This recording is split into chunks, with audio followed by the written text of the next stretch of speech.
Kata-kata manis Andre Armanda ke calon istri, berujung jadi pelaku pembunuh calon istri, selamanya, mencintaimu dengan caraku. Andre Armanda tersangka pembunuhan Rosia Aprilia guru muda di Mesuji, Lampung, kini disorot publik. Bagaimana tidak, Andre Armanda dengan keji menghabisi nyawa calon istrinya sendiri. Dalam pengakuan Andre Armanda melakukan tindakan tersebut lantaran rasa cemburu dan malu. Cemburu dengan menyebut korban ada hubungan dengan pria lain. Lalu malu karena tanggal pernikahan keduanya yang dimundurkan oleh korban. Tak hayal Andre Armanda jadi sorotan netizen penasaran dengan sosoknya. Andre Armanda dan korban Rosia Aprilia menjalin asmara sejak 2023. Hal tersebut diketahui dari postingan Andre Armanda di akun Facebook yang kerap membagikan momen bersama.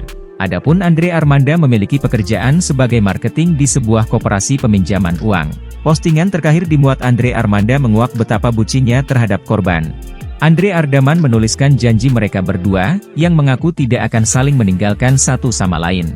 Dua manusia, saling mengucap janji untuk tidak saling meninggalkan, apapun dan bagaimanapun keadaannya, tulisnya, pada 5 Desember 2023. Aku ingin engkau selamanya, pada unggahan lainnya. Selain itu, Andre kerap menuliskan ungkapan cintanya kepada sang pujaan hati.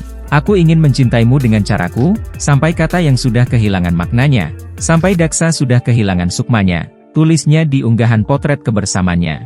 Dirimu hadir dalam tiap hembusan angin, tulisnya lagi. Dari postingannya itu, ratusan warganet turut berkomentar pedas atas perbuatan keji yang dilakukan pelaku bernama Andre terhadap korban. Hembusan angine go armahum go gentanyangi koemas, ujar netizen. Menurut pamannya Ansori almarhumah bernama Rosia Aprilia saat ini korban berstatus janda dan hendak menikah lagi dengan kekasihnya. Ansori menyebut rencana menikah itu ada karena sebelumnya pihak keluarga korban dan calonnya sudah melakukan pertemuan. Kemudian, Ansori menuturkan korban sejak masih gadis sudah mengajar sebagai guru.